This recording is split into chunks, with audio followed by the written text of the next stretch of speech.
بسم الله الرحمن الرحيم إن الحمد لله نحمده ونستعينه ونستغفره ونتوب إليه ونعوذ بالله من شرور أنفسنا ومن سيئات أعمالنا من يهده الله فلا مضل له ومن يضلله فلا هادي له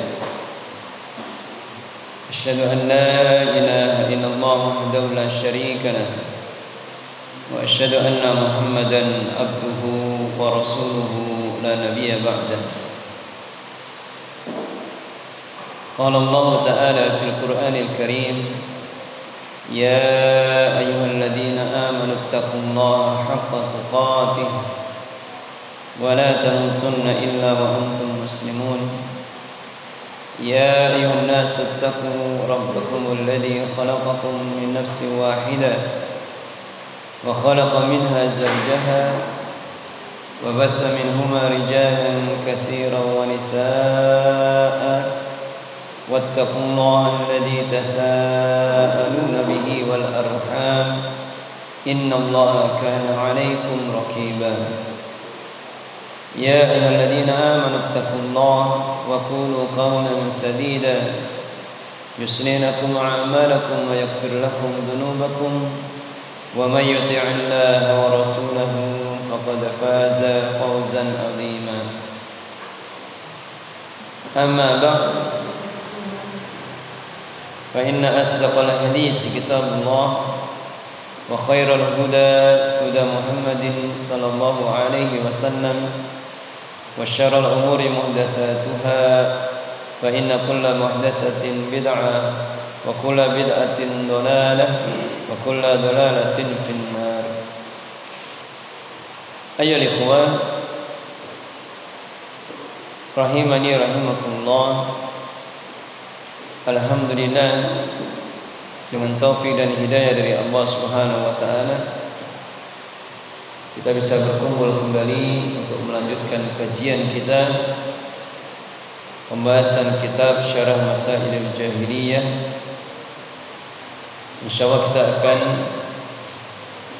masuk di dalam perkara jahiliyah yang setelahnya, itu perkara jahiliyah yang ke-81. Berarti sudah ada 81 atau 80 perkara jahiliyah yang sudah kita pelajari. Berkata penulis rahimahullah ta'ala, al-ghuluwu fi asaril anbiya, perkara yang ke al-mas'alatul hadiyatu was-samanun, perkara jahiliyah yang ke-81, ittikhadu asari anbiya'ihim masajida kama dzukira an Umar. Itu gulu terhadap asar. Asar itu jamak dari apa? Asarun. Jamaknya asarun. Ya, kalau itu yang dimaksud adalah tempat, maka lebih tepatnya kita artikan, kalau istilah orang-orang sekarang itu petilasan. Itu hulu terhadap petilasan atau jejak-jejak peninggalan dari para nabi, yaitu ittikhadu asari anbiya'ihim, menjadikan petilasan-petilasan peninggalan-peninggalan dari para nabi-nabi mereka masajid, dijadikan sebagai masajid, tempat untuk sujud, tempat untuk ibadah. Kama dzukira an Umar, sebagaimana telah disebutkan tentang Umar bin Khattab radhiyallahu anhu, di mana beliau paling tegas terhadap kemungkinan munculnya kesyirikan di muka bumi. Termasuk apa yang disebutkan oleh Syekh Hafizahullah Ta'ala di dalam perkara-perkara jahiliyah sebelumnya, ketika melihat Orang-orang itu begitu mengkeramatkan, mengagungkan pohon yang dahulu dibuat untuk bai'atul ridwan. Itu bai'at ar-ridwan, yaitu di mana? Di Hudaybiyah, di tempat Rasulullah berbaiat, para sahabat berbaiat kepada Rasulullah untuk setia berwala, untuk siap mati demi membela agama Allah. Maka ketika manusia mereka senang beriktikaf di situ, mengkeramatkan, apa yang dilakukan oleh beliau Umar bin Khattab radhiyallahu anhu, ditebang. Ya, kalau sekarang ada pohon seperti itu ditebang, wah, bisa marah satu masyarakat ini. Bisa marah satu masyarakat. Atau apa yang beliau lakukan disebutkan di dalam penjelasan para ulama ketika penaklukan di wilayah Syam. Syam itu luas, mencakup Palestina, kemudian Suriah, Lebanon,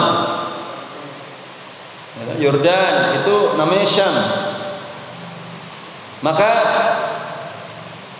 pada suatu saat para sahabat itu menemukan jasad yang dikubur selama ribuan tahun dan tidak rusak. Dan itu disebutkan oleh para ulama, itulah jasad dari Nabi Daniel. Kalau dari namanya seakan-akan itu nama orang-orang yang ada di dalam kitab Injil, Daniel. Tapi itu ada disebutkan di dalam hadis. Nama Daniel itu disebutkan di dalam hadis. Maka apa yang dilakukan beliau? Beliau memerintahkan kepada para sahabat-sahabatnya untuk menggali 13 kuburan. Digali 13 kuburan itu di tempat yang berpencar-pencar. Dan itu dilakukan di malam hari dalam keadaan gelap gulita. Kemudian dikuburlah di salah satu kuburan itu. Sehingga esok pagi harinya tidak ada yang tahu di mana dikuburnya Nabi Daniel. Subhanallah. Begitu apa? Usaha keras beliau untuk menutup segala pintu-pintu terjadinya kesyirikan. Karena sebagaimana apa yang sering diperingatkan oleh para ulama, oleh beliau Syekh Fauzan hafizahullah taala, bahwasanya kuburan adalah pintu kesyirikan terbesar. Kuburan atau fitnah kubur itu adalah pintu kesyirikan yang paling besar. Kata beliau menjelaskan perkara jahiliyah ini min dinil jahiliyah, termasuk dari agama orang-orang jahiliyah, ittikhadu asari anbiya'ihim masajidah, menjadikan peninggalan-peninggalan, petilasan-petilasan dari nabi-nabi mereka sebagai masjid-masjid. Ayusalluna indaha, itu maksudnya apa? Mereka sholat di sampingnya, tabarukan biha, untuk mencari keberkahan dengan tempat itu. Karena makna masjid itu ada dua, yaitu masjid maknanya adalah makanus sujud, tempat sujud. Jadi kalau ada kuburan, ada petilasan-petilasan, kok digunakan untuk sholat di situ, maka dikatakan apa? Telah menjadikan kuburan sebagai masjid. Atau makna dari sisi bangunan, yaitu apa? Membuat bangunan di atas kuburan. Membuat bangunan masjid di atas kuburan. Jadi ada dua makna di dalamnya. Oleh karena itulah tidak tersyariatkan atau tidak dibolehkan seorang itu sholat di kuburan, kecuali apa? Sholat janazah. Itu pun tidak ada ruku, tidak ada sujudnya. Karena ruku itu menunjukkan apa? Kalau ruku itu menunjukkan apa? Ta'zim, pengagungan. Kalau sujud menunjukkan apa? Tazallul, penghinaan diri. Dan itu tidak boleh dilakukan di kuburan. Ya, karena khawatir nanti kemudian muncul adanya ta'zim, khudu', tazallul kepada siapa yang dikubur di dalamnya. Wal farqu baina hadhihi wallati qablaha, dan perbedaan antara perkara jahiliyah ini dengan perkara jahiliyah yang sebelumnya, annallati qablaha guluwun fil ashkhas, bahwasanya yang sebelumnya itu adalah perkara jahiliyah dalam bentuk gulu, berlebih-lebihan, fil ashkhas. Gulu itu maknanya apa? Al-mujawazatu fil had, melampaui batas dalam batasannya. Itu gulu. Baik dalam apa? Dalam memuji maupun mencela. Itu gulu.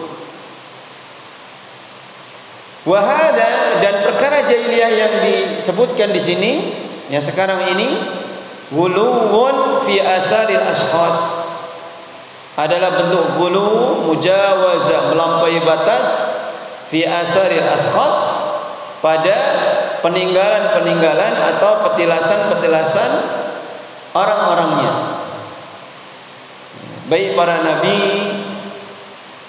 ataupun orang-orang saleh. Ya, kalau di negeri kita ini, khususnya di tanah Jawa, peninggalan para wali.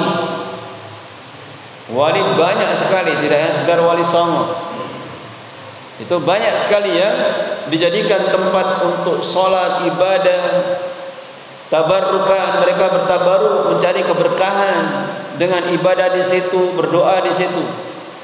Maka ini semua bukan tuntunan dari Nabi sallallahu alaihi wasallam. Bahkan nanti akan dijelaskan bagaimana beliau itu tidak pernah menjadikan tempat-tempat bersejarah itu sebagai tempat yang beliau kunjungi. Ya, kalau kita kan mungkin satu saat, ya ketika dulu pernah mengunjungi sesuatu atau pernah punya tempat tinggal di tempat tertentu, ya satu saat kemudian kita kangen, ingat, oh saya pengen ke sana. Maka ini tidak dilakukan oleh Nabi sallallahu alaihi wasallam. Dan itu adalah bentuk syaddud dara'i, yaitu apa? Langkah preventif agar tidak menimbulkan fitnah, ujian bagi orang-orang yang datang setelahnya, sehingga meniru apa yang dilakukan oleh Nabi sallallahu alaihi wasallam. Kecuali tempat-tempat tertentu seperti Masjid Quba. Ya, tapi ini kan masjid. Disebutkan di dalam beberapa hadis, Nabi itu sering mengunjungi Masjid Quba itu dengan berjalan kaki atau mengendari onta beliau di setiap hari Sabtu. Tapi ini masjid. Adapun tempat-tempat tertentu yang beliau pernah bertahanus, berdiam diri, merenung diri di gua apa? Gua Hira. Kemudian ada lagi gua apa? Gua Saur. Gua Saur itu tempat beliau apa? Bersembunyi dengan Abu Bakar ketika apa? Dikejar-kejar oleh orang-orang Quraisy. Tidak pernah dinukil di dalam satu hadis pun beliau mengunjungi tempat-tempat itu lagi. Baik. Wal asaru, dan asar jamu asarin, itu jamak dari asar. Wa huwal makanul ladzi jalasa fihi nabiyyun, itulah tempat yang seorang nabi itu pernah duduk padanya. Au rajulun salihun, atau laki-laki yang saleh. Au shalla fihi, atau nabi, seorang nabi atau orang saleh, seorang wali misalkan, itu pernah salat di dalamnya. Yatatabba'una hadhil mawatin. Yatatabba'un, yaitu tatabbu', itu artinya apa? Mengikuti atau mendatangi dengan apa? Berkali-kali atau sering mendatanginya, sering mendatangi, itu namanya tatabbu'. Maka mereka biasa untuk sering mendatangi hadil mawatina, tempat-tempat ini, fayata'abbaduna fiha lillah, maka mereka beribadah di tempat-tempat itu kepada Allah Subhanahu wa taala. Yadunnuna anna salata fiha, mereka menyangka bahwasanya salat di dalamnya fiha fadilah, ada di dalamnya apa? Keutamaan.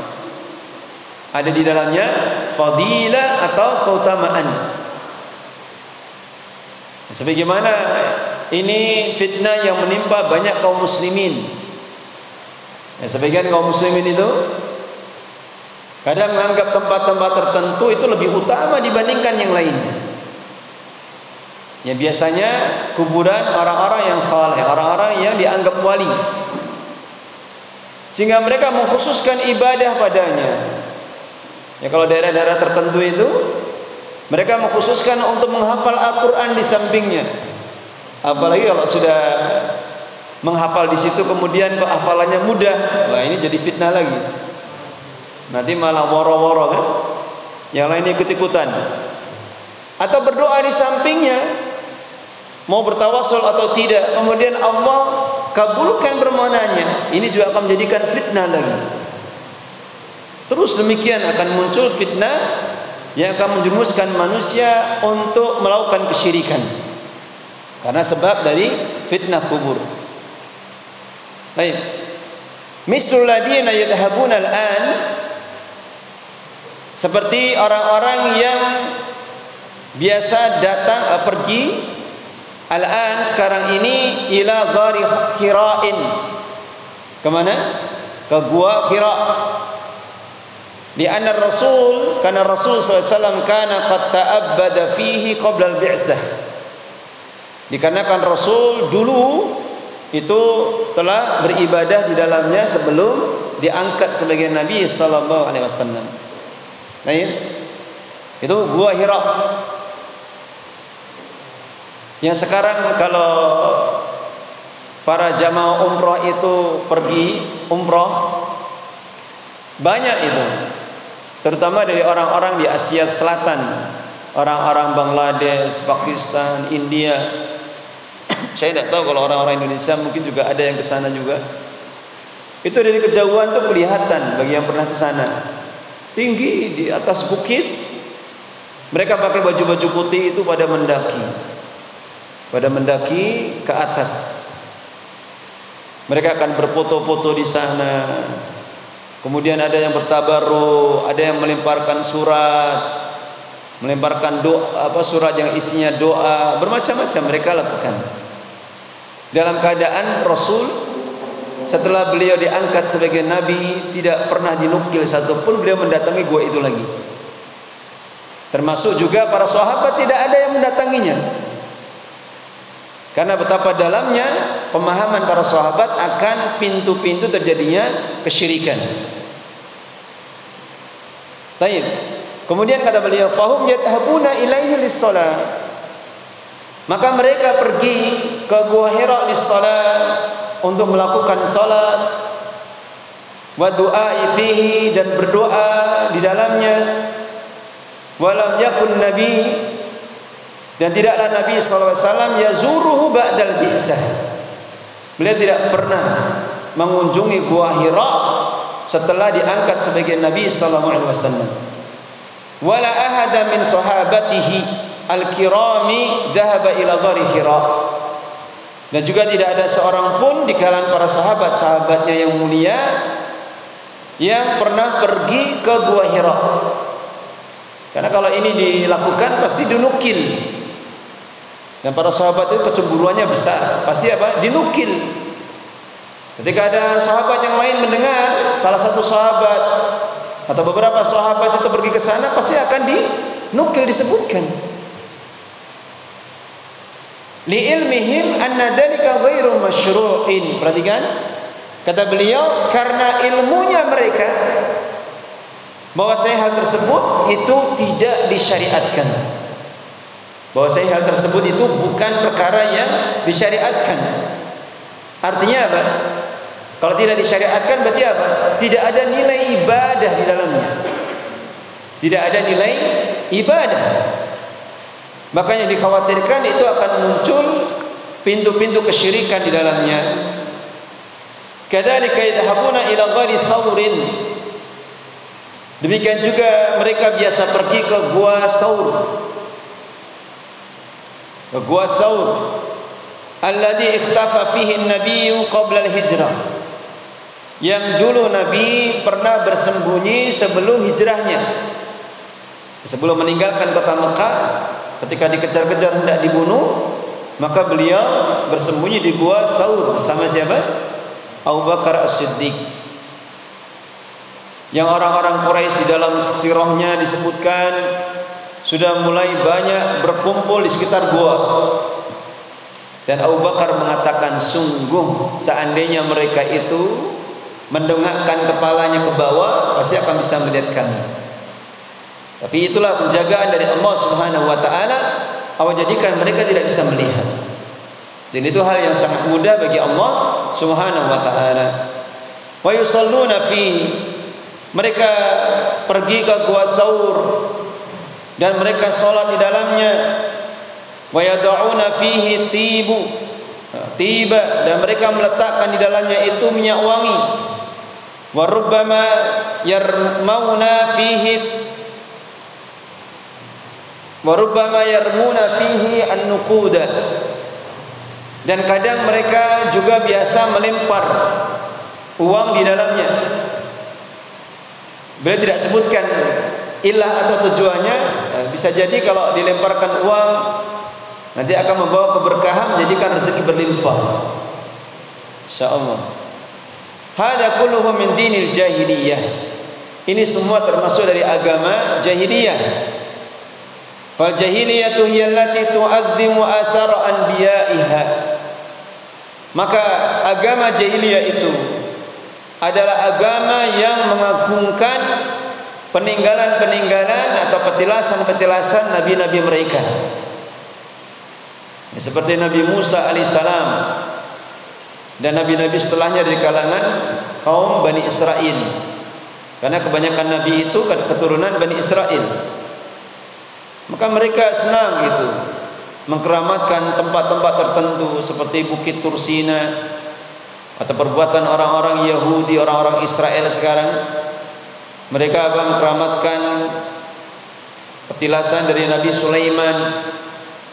Demikian mereka lakukan. Itulah agama-agama mereka, keyakinan-keyakinan mereka yang tidak pernah diturunkan oleh Allah Subhanahu wa taala.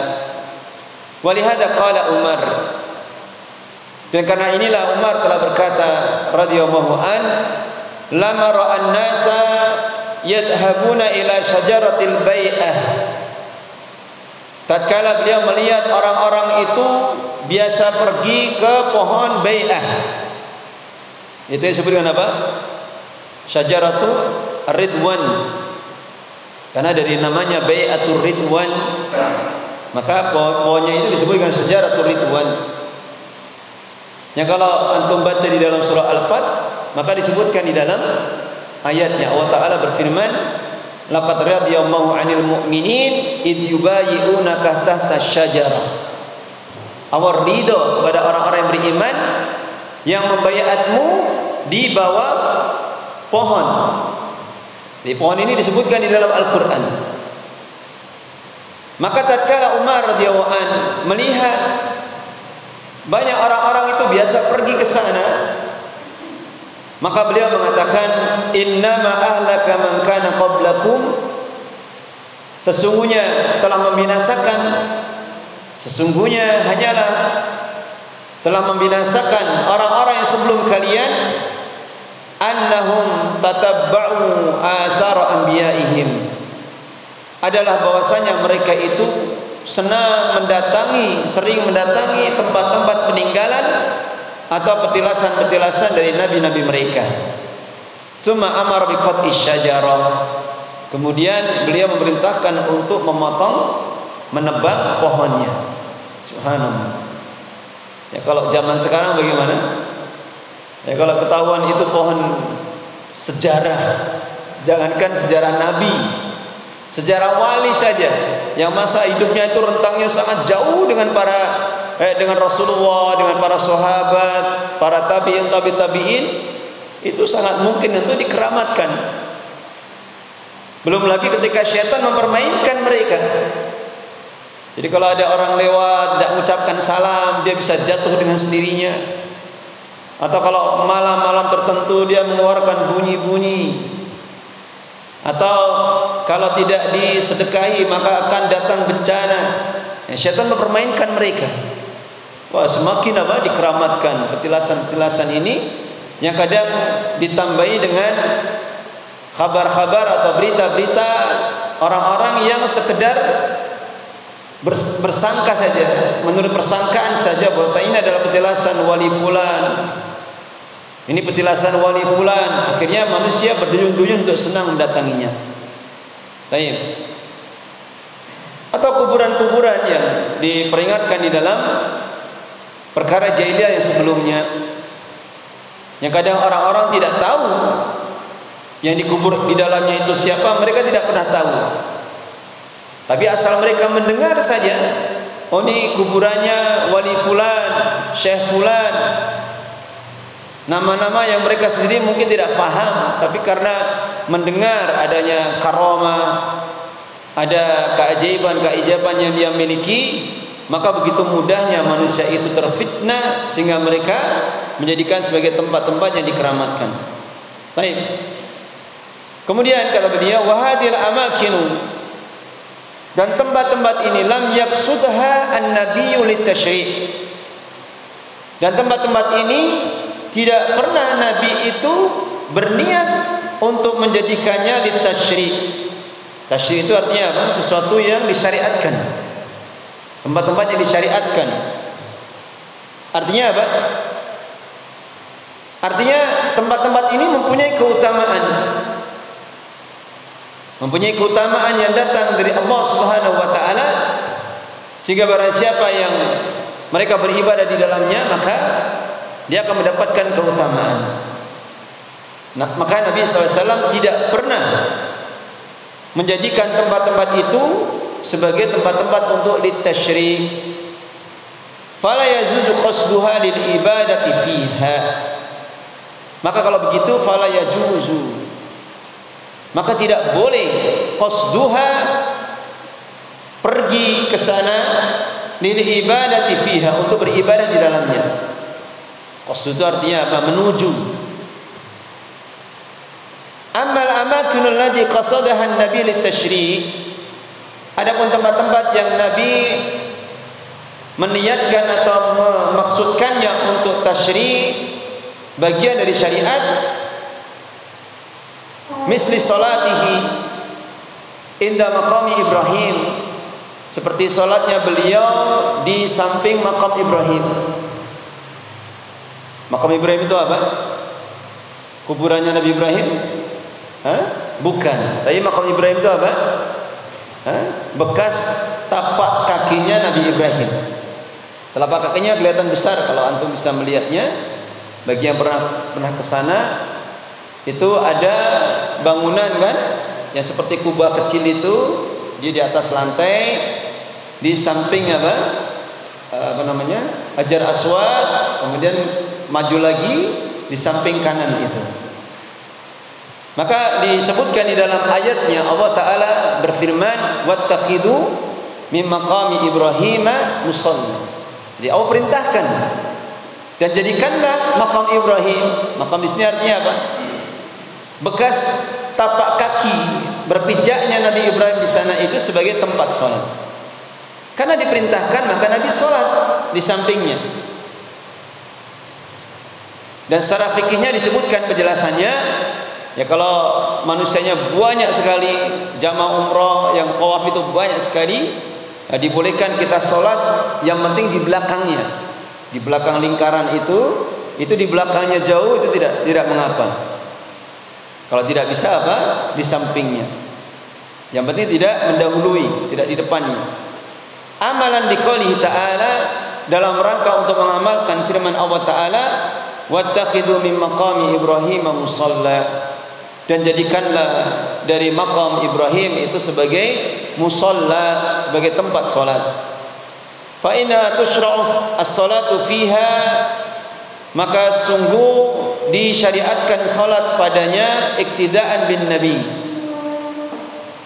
dalam rangka untuk mencontoh Nabi sallallahu alaihi wasallam. Amma julusu fi ghari Khira'in, adapun duduknya beliau dulu di Gua Hira ketika belum diangkat sebagai nabi, maka beliau Ada yang tahu berapa lama itu disebutkan di asarnya? Sekitar ini ya. Berapa lama itu saya lupa.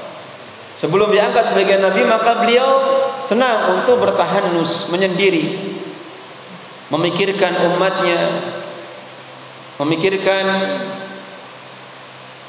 orang-orang yang ada di sekitarnya, yang kemudian ketika beliau diangkat sebagai nabi, Allah utus malaikat Jibril untuk mendatanginya.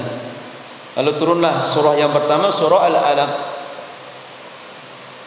Maka adapun duduknya beliau sallallahu alaihi wasallam di Gua Hira, wa fi ghari Tsaur, dan di Gua Tsaur, au julusuhu fi tariq baina Makkah wal Madinah, atau duduknya beliau di jalan antara Mekah dan Madinah lil istirahah, untuk beristirahat, fahada lam yaf'alhu min ajli tasyri', maka beliau tidak melakukannya min ajli tasyri', dalam rangka untuk tasyri'. Artinya beliau tidak melakukan itu.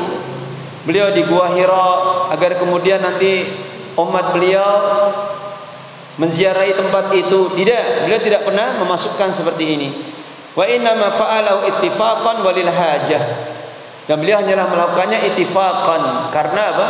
Berkesesuaian dengan tempatnya saja, walil hajah, dan karena kebutuhan.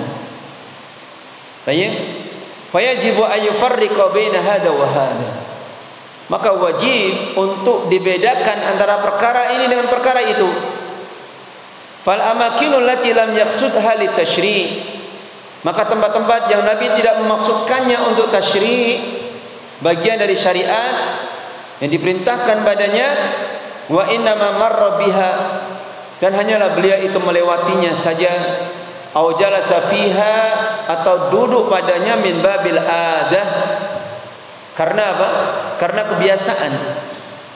Awal istirahah, karena beliau pengen istirahat saja. Au sadafatuhu as-shalah wa shalla fiha, atau bertepatan dengan beliau sholat, masuk waktu sholat, maka beliau sholat. Apa ini?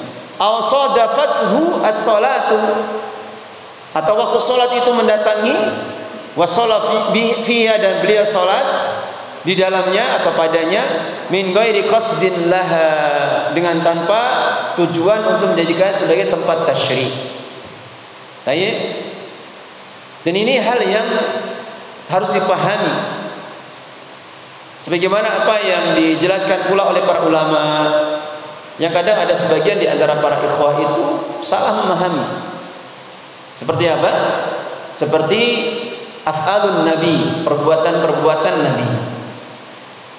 Tidak semua apa yang Nabi perbuat itu dikatakan bagian dari sunnah. Bagian dari sunnah. Tapi kalau niatnya itu dalam rangka ta'abbud, maka baru dikatakan itu suatu amalan yang berpahala.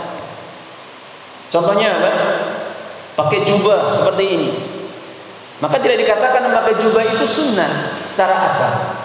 Kenapa? Karena Abu Jahal dan Abu Lahab juga pakai jubah. Orang-orang Nasara, orang-orang Yahudi pada saat itu juga pakai jubah mereka. Sehingga tidak dikatakan itu sebagai sunnah Nabi. Tapi kalau kita pakai jubah minbab, karena tujuannya itu lebih menutup aurat, lebih sempurna di dalam menutup aurat, maka kita berpahala. Mulai dari beli jubahnya, beli sabun untuk mencucinya, itu semuanya dapatkan pahala, karena itu semua sarana untuk beribadah. Nah ya, sebagaimana juga Nabi misalkan apa? Senang makan daging kambing bagian paha kanan lagi. Apa kemudian kita ikuti sunnah?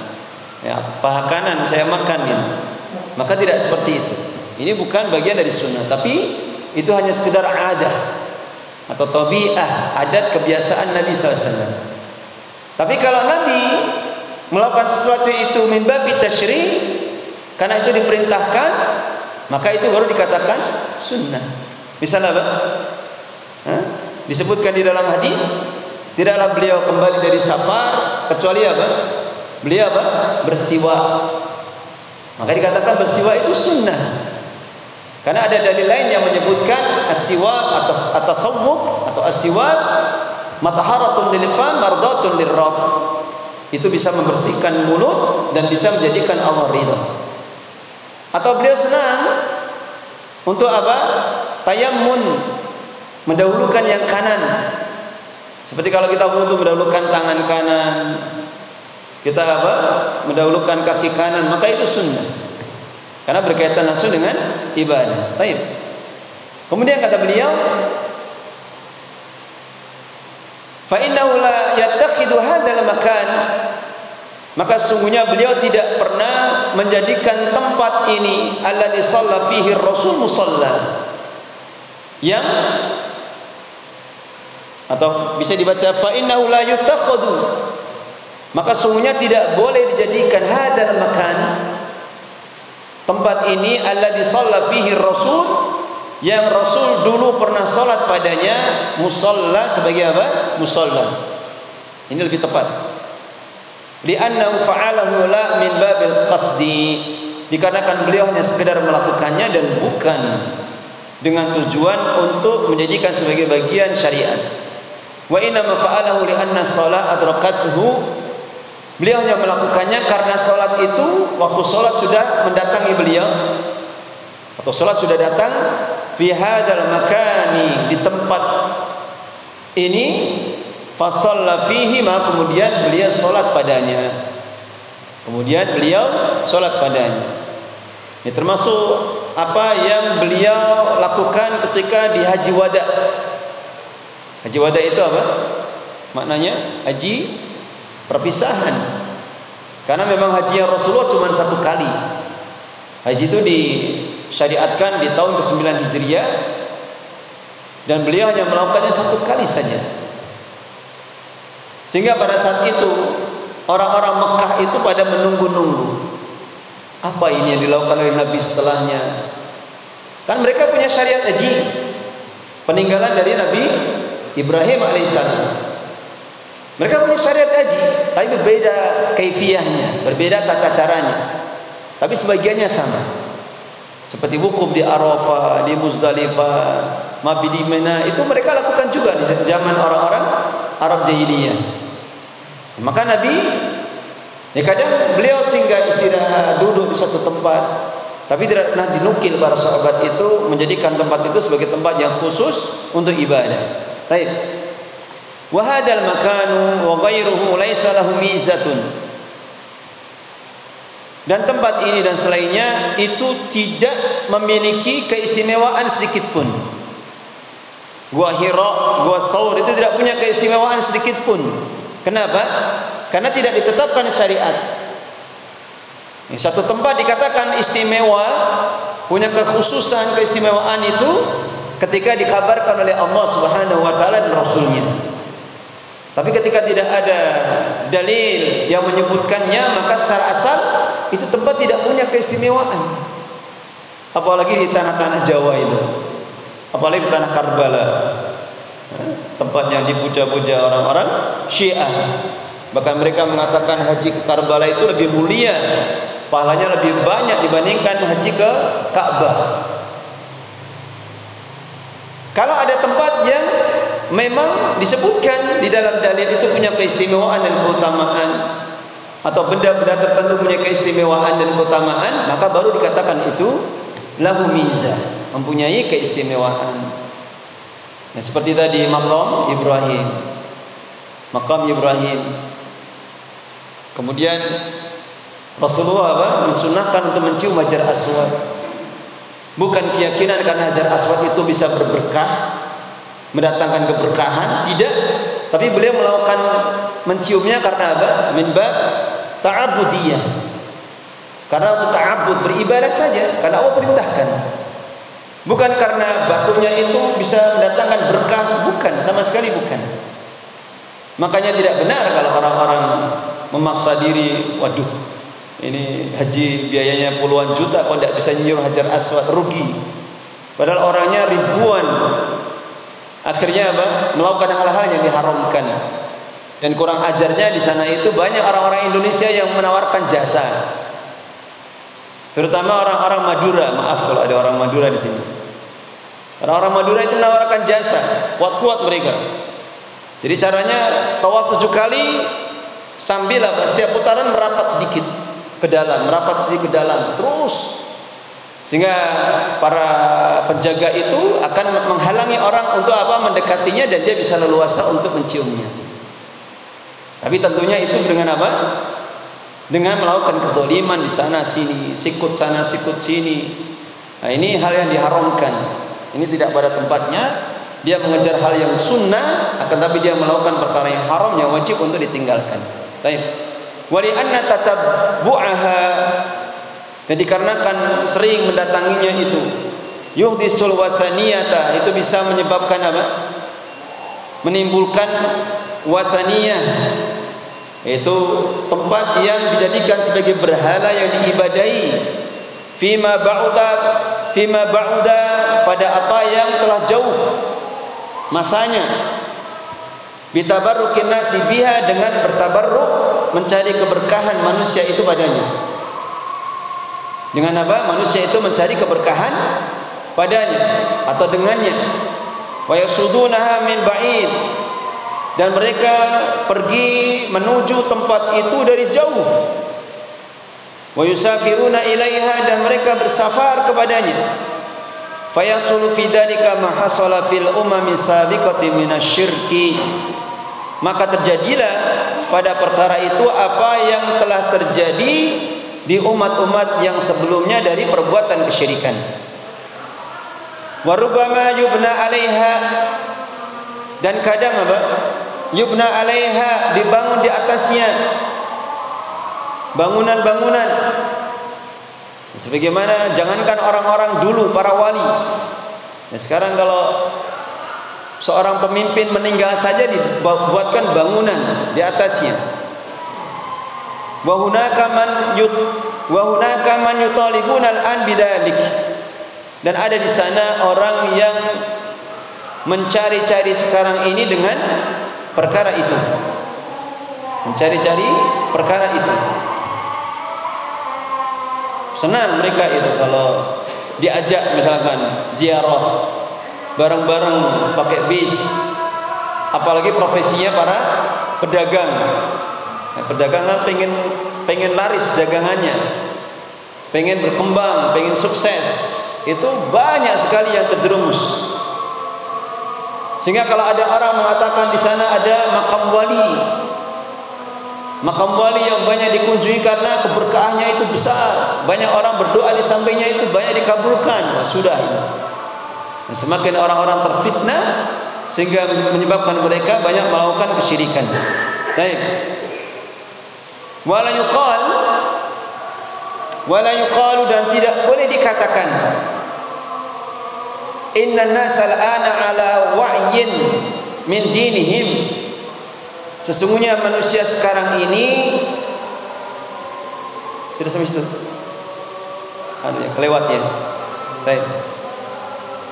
Fa iyya wa asaril mu'azzimina, maka menghidupkan peninggalan-peninggalan atau petilasan-petilasan mu'azzamina, orang-orang yang diagungkan, yajurru ilal wasaniyah, itu bisa menyeret kepada penyembahan kepada berhala. Wasan itu berhala, artinya menjadikan tempat itu, kuburan itu sebagai berhala yang diibadahi. Kama hadasa fi qaumi Nuhin wal umami sabiqah, sebagaimana telah terjadi pada kaumnya Nabi Nuh dan umat-umat yang sebelumnya. Terjadi pada Nabi Nuh dan umat-umat sebelumnya. Wala yuqal, dan tidak boleh dikatakan innan nasal an ala wa'yin min dinihim, sesungguhnya manusia sekarang ini mereka berada di atas pemahaman. Wa'yin itu adalah pemahaman, kesadaran. Ya, seperti banyak orang sekarang belajar agama, banyak orang yang hijrah katanya min dinihim, dari agama mereka. Fala yukhlifu alaihim, maka janganlah mengingkari mereka. li'annaha ta'ti ajyalun. Kenapa ucapan ini tidak boleh? Itu ucapan mereka. Sekarang ini sudah orang-orang sudah banyak yang sadar dengan agama mereka. Kok mereka itu diingkari, disalah-salahkan. Maka ini tidak boleh, kata Syekh Fauzan Hafizahullah Ta'ala. Kenapa tidak boleh? Li'anna ta'ti ajyalun jahilatun. Dikarenakan akan datang satu saat nanti generasi-generasi yang bodoh. Fazuzayyinu laha syaitanul wasaniyata. Yang syaitan itu akan menghias-hiasi pada generasi itu wasaniyah. Yaitu apa? Bagusnya menyembah berhala. Ya, kalau sampai menyembah berhala mungkin itu hal yang jauh sekali akan terjadi. Tapi hal-hal yang sebetulnya hakikatnya itu termasuk dari dari menyembah berhala, itu bisa terjadi kapan saja. Sebagaimana keadaan sekarang ini banyak terjadi. Mengkultuskan, mengkeramatkan kuburan, tempat-tempat petilasan, bertabaruk padanya. Kemudian diperingati perayaan-perayaan tertentu. Maka ini bentuk wasaniyah sebetulnya, bentuk peribadatan kepada makhluk. Sebagaimana Nabi SAW pernah berdoa, disebutkan di dalam hadisnya, yang akan disebutkan di dalam perkara setelahnya. Beliau berkata, Ya Rabb, la taj'alni wasanan yu'bad. Ya Allah, janganlah engkau jadikan kuburanku, la taj'al qabri wasanan yu'bad. Janganlah engkau jadikan kuburanku sebagai wasan, berhala yang diibadahi. Ini doa beliau. Ya, kalau sekelas beliau, seorang nabi, seorang rasul, sayyidul mursalin, berdoa seperti ini, maka orang-orang yang di bawahnya min babil aula. La taj'al qabri wasanan yu'bad. Janganlah engkau jadikan kuburanku sebagai berhala yang diibadahi. Makanya di kuburan Nabi itu betul-betul ada penjagaan yang ketat sekali. Orang tidak boleh itu berdoa terlalu lama di samping kuburan. Langsung biasanya diusir oleh askar. Jadi kalau ada mengada gini kok lama, itu langsung diusir. Apalagi kondisi manusia banyak yang berziarah, itu diusir cepat sekali. Dijaga terus itu.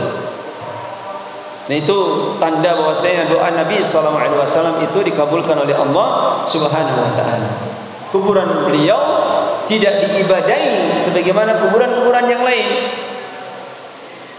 Ya, termasuk mungkin kuburan para sahabat itu terjaga oleh Allah Subhanahu wa taala. Allahu a'lam bissawab. Baik. Wa li anna al-hayya la ta'manu 'alaihi al-fitnah. Ucapan tadi juga tidak boleh. Kenapa tidak boleh? Wa li anna al-hayya. Dan dikarenakan kehidupan itu la ta'manu 'alaihi al-fitnah. Itu tidak akan pernah aman dari fitnah atau ujian. Sebagaimana kita tidak ada yang menjamin kita di atas tauhid terus, kita di atas sunnah terus. Nanti ketika diuji, dihimpit dengan kesulitan ekonomi, lalu diajak orang-orang yang dia tidak paham ilmunya tentangnya, ternyata itu adalah bentuk kesyirikan, maka itu mungkin sekali terjadi ketika seorang tidak berusaha untuk menguatkan keimanan dan menguatkan akidahnya. Wala ta'manul fitnatu ala ahadin. Maka tidak akan pernah merasa aman dari fitnah ala ahadin pada seorang pun, kama qala al-Khalil, sebagaimana Nabi Ibrahim Khalilullah telah berkata di dalam surah Ibrahim, wajnubni wa baniya an na'budal asnam. Nabi Ibrahim berdoa dengan doa ini, wajnubni wa baniya an na'budal asnam, dan jauhkanlah aku dan anak-anak keturunanku dari menyembah berhala. Ya, kalau seorang nabi, seorang rasul doanya seperti ini, dan itu tidaklah diucapkan oleh beliau kecuali apa? Kecuali karena khawatiran beliau menimpa beliau sendiri dan menimpa anak-anak keturunannya. Maka beliau berdoa dengan doa ini. Maka min babil aula, lebih utama lagi kita apa? Banyak berdoa, meminta untuk dijaga di atas tauhid, meminta untuk istiqomah. Kita lebih-lebih butuh sekali untuk banyak berdoa agar Allah menjaga kita dari terjerumus ke dalam perbuatan kesyirikan. Sebagaimana doa beliau disebutkan di dalam ayat yang lain, surah apa itu? Wa id qala Ibrahim li abihi wa qaumihi innani bara'un mimma ta'budun. Dan ingatlah ketika Nabi Ibrahim berkata kepada bapaknya dan kaumnya, sesungguhnya aku berlepas diri dari apa yang kalian ibadahi. Illa alladzi fatarani fa innahu sayahdin. Kecuali aku menyembah kepada siapa yang menciptakanku, maka sesungguhnya dialah yang akan memberikan petunjukku. Wa ja'alaha kalimatan baqiyatan fi aqibihi la'allahum yarji'un. Dan Allah telah menjadikan kalimat itu, yaitu kalimat tauhid la ilaha illallah Muhammad Rasulullah, atau kalimat tauhid la ilaha illallah ya, min babil laba min jihatil anbiya, la ilaha illallah itu sebagai kalimat yang kekal terus menerus berlaku pada anak keturunan dari Nabi Ibrahim, la'allahum yarji'un, agar mereka segera kembali kepada Allah Subhanahu wa taala. Baik. Jadi kesimpulannya di dalam perkara jahiliyah ini adalah tidak boleh bagi kita untuk menjadikan petilasan-petilasan para nabi, orang-orang soleh sebagai tempat-tempat yang dikhususkan dengannya ibadah, dikhususkan dengannya untuk tempat berdoa atau bertabaruk dengannya.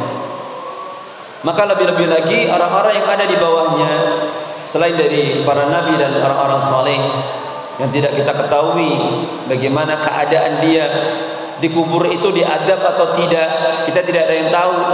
Tapi kuburannya malah diagung-agungkan karena tidak tahu, tidak ada yang diberikan tazkiyah kecuali apa yang sudah Allah kabarkan, kan? Semua nabi, para rasul, kemudian para sahabat dari al-asyra al-mubasyarah bil jannah, 10 sahabat yang dikabarkan masuk surga. Baru kita tahu kalau seandainya kuburannya ada, kita tahu ini kuburannya mereka, baru dikatakan orang ada di dalamnya ini mendapatkan kenikmatan Allah. Kemudian ada Ukasyah bin Mihsan. Ada siapa lagi? Istri-istri beliau semuanya diridhoi. Istri-istri beliau semuanya diridhoi. Yang beliau apa? Meninggal mereka masih mukminah, atau mereka meninggal dulu dalam keadaan mukminah, itu semuanya diridhoi. Nah, kalau orang-orang yang selain mereka, dari kalangan orang-orang yang tidak tahu di kuburnya dia diadab atau mendapatkan kenikmatan, kok dikeramatkan, dalam keadaan ini perkara yang tidak boleh terjadi pada kuburannya Nabi, maka ini adalah sungguh kebodohan. Dikatakan perkara jahiliyah adalah perkara yang dibangun di atas kebodohan. Banyak sekali kan ya, kuburan-kuburan yang dikeramatkan, dan itu tidak hanya di Indonesia, di Mesir itu banyak, di Afghanistan yang sekarang ini baru kemarin perang itu juga banyak ya, karena kesyirikan itu juga ada di mana-mana. Ada pertanyaan sebelum saya tutup?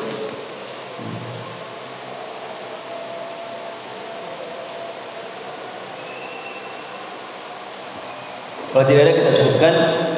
Semoga bermanfaat bagi kita semua. Akhirul da'na walhamdulillahirabbil alamin. Subhanaka Allahumma bihamdika asyhadu an la ilaha illa anta astaghfiruka wa atubu